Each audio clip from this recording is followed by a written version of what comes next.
I think I'm going to keep Jim Dandy still dressed in its full racing mode here until Mr. Bill finishes up on his Rocket 3 project, which is about another 6 or 7 weeks, I guess. I'll wait and before I'll start taking all this stuff off. Meerkat.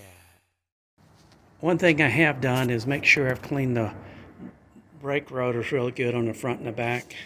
They have a tendency to gather a little bit of rust, and I'm waiting for my other set of brake pads. I'm going to replace the rear and both sets of front.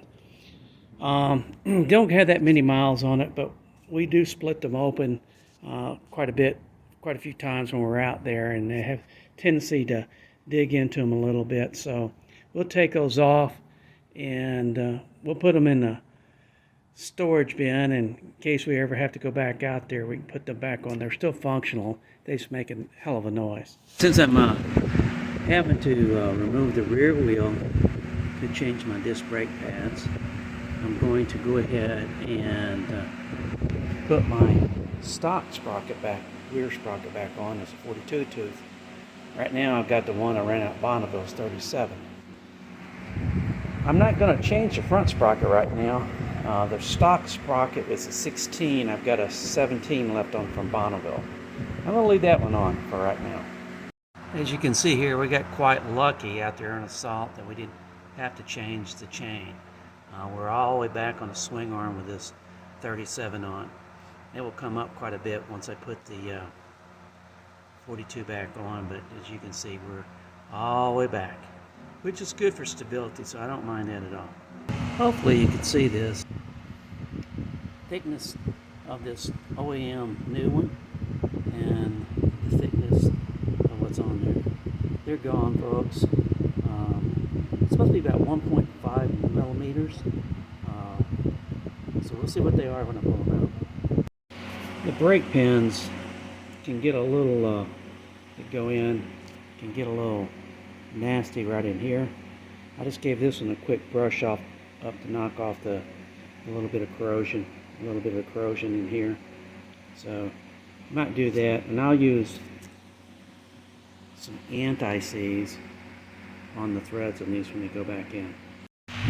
Now after I've taken the pins out, the retaining pins, they're down there, these disc brake pads should come right out.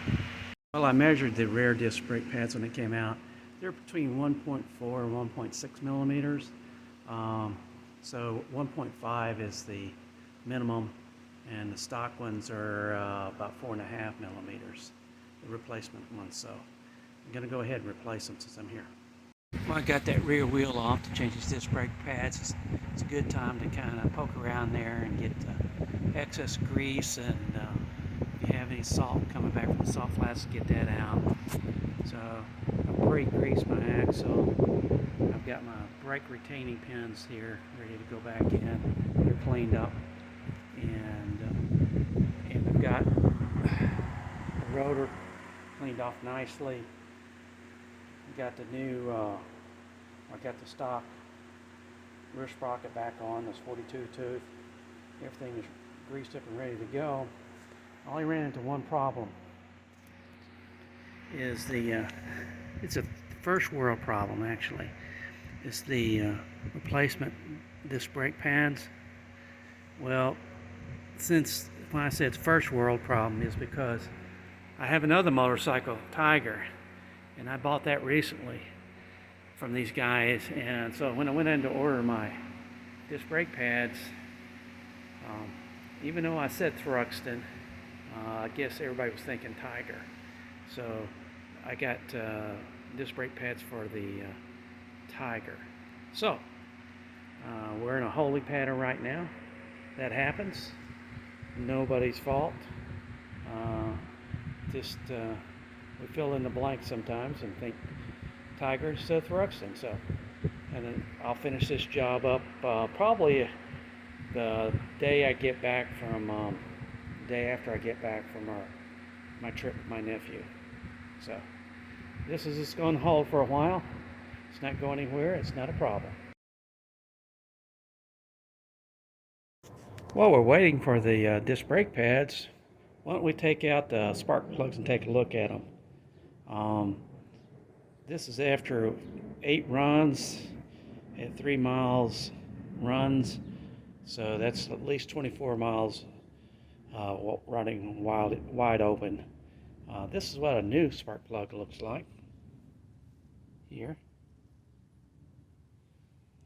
I expect these to have a slightly orange appearance because of the fuel I run. This GT plus 104 that I ran out there in the salt tends to give all the spark plugs in the bikes a little orange appearance. So let's see. Sure enough, that's what it looks like. The one on the right would be the brake side. The one on the left will be the clutch side. Gives a little orange appearance. Let's see here, we'll hold up one of them. I'm well satisfied with the way those spark plugs look. They haven't looked too much different than that when I've been drag racing either. If you pull up plugs with the same fuel with the Tiger 900, my 865, Thruxton, and also the BMW, they all kind of get that orange appearance from the fuel. So this is the Flat Cap Cafe Racer saying stay tuned for the rest of the brake job on the back and also on the front. Join me and my friends at Flat Cap Cafe Racer for riding and racing. Please subscribe.